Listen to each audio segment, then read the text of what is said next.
हो जाते हैं तो हम लोग कमजोर होंगे या ताकतवर होंगे, आप बताओ। ताकतवर होंगे या कमजोर? तो जब हम लोग ताकतवर बनाने निकले हैं तो काहे किसी के पेट में दर्द हो रहा है, मुझे तो समझ ही नहीं आ रहा है। फिर भी मैं यहां पे एक नज्म पढ़ूंगा।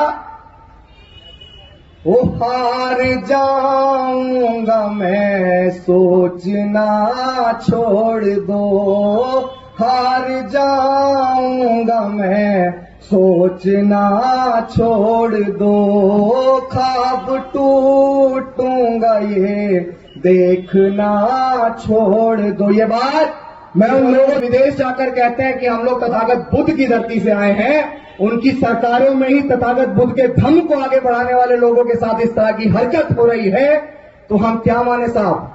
अगर चंदा चाहिए तो हमसे ले लो, विदेश जाके काहे भीख मांग रहे हो बुद्ध के नाम से? जब बुद्ध के लोगों को तुम यहां संभाल के नहीं रख सकते हो तो बुद्ध के नाम पे काहे भीख मांग रहे हो बाहर जाके? पहले अपने देश हो जाते हैं तो हम लोग कमजोर होंगे या ताकतवर होंगे, आप बताओ। ताकतवर होंगे या कमजोर? तो जब हम लोग ताकतवर बनाने निकले हैं तो काहे किसी के पेट में दर्द हो रहा है, मुझे तो समझ ही नहीं आ रहा है। फिर भी मैं यहां पे एक नज्म पढ़ूंगा। पानी पिलाएंगे तो साकेत साहब कहां है? 3 घंटे बोलूंगा सर। पानी पानी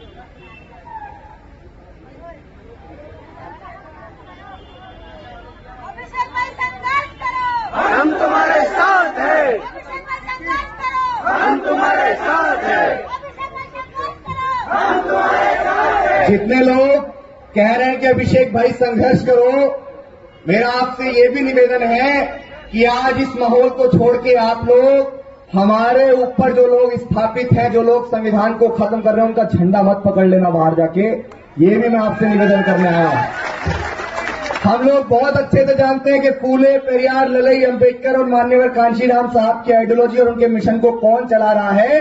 हमारे नेता बहुत एकजुट हैं। हमारे नेता आपके जो भी अधिकार हैं उन्हें आपको दे सकते हैं, लेकिन आपको उन्हें एहसास कराना पड़ेगा कि एकजुट हो जाओ। अब वोट लेने जब ही आना जब आप सब एक हो जाओगे, वरना हम तो बटे हुए हैं, आप भी बटे रहो। एक शायरी, एक नज्म उन लोगों के लिए जो सोच रहे थे कि मैं हार जाऊंगा और वापस दिल्ली चला जाऊंगा।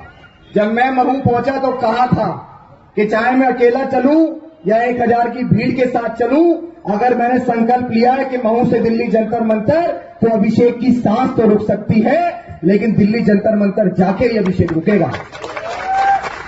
एक नज्म आपको सुना देता हूं, और ये हौसला यहां की माता बहनों ने मुझे दिया, और जो परिवार, जो बुद्धिज्म मैंने यहां देखा, उसने मुझे इस ताकत को दी।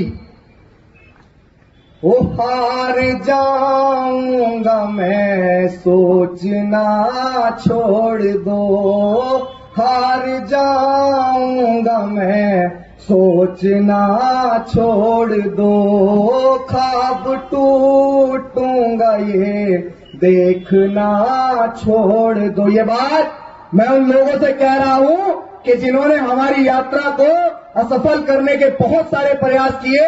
ये यात्रा, ये लक्ष्य सफल ना हो इसके बहुत सारे प्रयास किए। मैं उनको सुना रहा हूं कि हार जाऊंगा मैं सोचना छोड़ दो, ख्वाब टूटूंगा ये देखना छोड़ दो।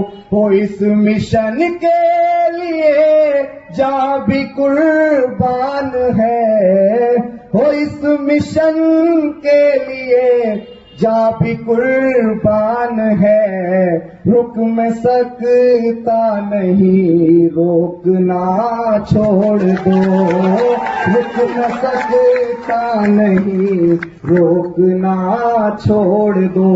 कि राह में खतरे भी हैं मगर ठहरता कौन है, कि राह में खतरे भी हैं मगर ठहरता कौन है, मौत कल आती हो आज आ जाए डरता कौन है, और तेरी लश्कर के मुकाबिल मैं अकेला हूं मगर फैसला मैदान में होगा साहब कि मरता कौन है, फैसला मैदान में होगा कि मरता कौन है।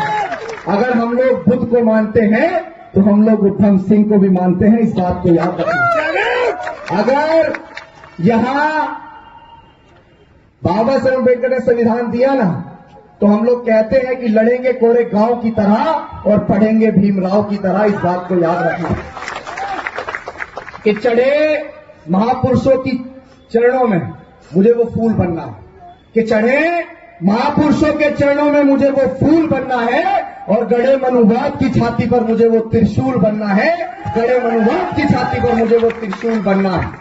आज बहुत सारे लोगों के पेट में दर्द हो रहा होगा कि यहां से बाबा साहेब अम्बेडकर का एक नौजवान धाड़ रहा है।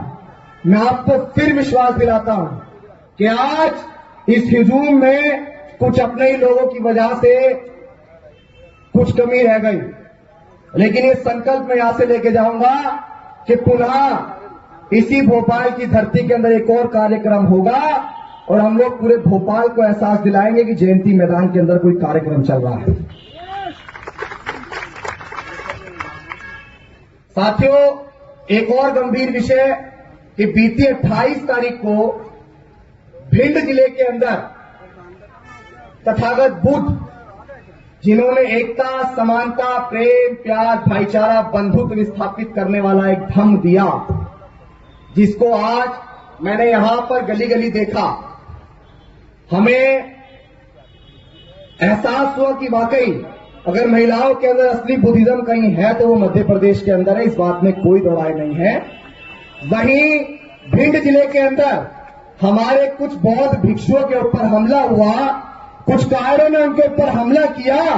हालांकि यहां पे एक विरोध मार्च निकाला गया, हमारा पूरा आह्वान था कि हम लोग उस विरोध मार्च में शामिल होंगे, लेकिन हमारे शाक्य पुत्र भंते जी ने हमें कुछ आदेश दिए और हमने उनके आदेश का पालन भी किया, क्योंकि हमारे महापुरुषों ने, हमारे बड़ों का जो भी हमारे प्रति एक क्या बोलते हैं उसको, कि अगर वो हमसे कुछ कहते तो हम उस बात को टालते नहीं है। लेकिन मैं इस मंच से कहना चाहता हूं कि जो लोग विदेश जाकर कहते हैं कि हम लोग तथागत बुद्ध की धरती से आए हैं, उनकी सरकारों में ही तथागत बुद्ध के धम्म को आगे बढ़ाने वाले लोगों के साथ इस तरह की हरकत हो रही है, तो हम क्या माने साहब? अगर चंदा चाहिए तो हमसे ले लो, विदेश जाके काहे भीख मांग रहे हो बुद्ध के नाम से? जब बुद्ध के लोगों को तुम यहां संभाल के नहीं रख सकते हो तो बुद्ध के नाम पे काहे भीख मांग रहे हो बाहर जाके? पहले अपने देश में, अपनी सरकार में जो बुद्ध को, तथागत बुद्ध को, उस धम्म को आगे बढ़ा रहे हैं, उनको सुरक्षित तो रख लो साहब। ऐसे लोगों को हमने सत्ता में स्थापित किया हुआ। जाति प्रमाण पत्र बहुत छोटा मुद्दा है, लेकिन मैं आपसे सिर्फ ये कहना चाहूंगा कि आपका जाति प्रमाण पत्र का मुद्दा आज से चुनावी मुद्दा बन गया। इस बात को आप लोग लिख के रख लीजिएगा।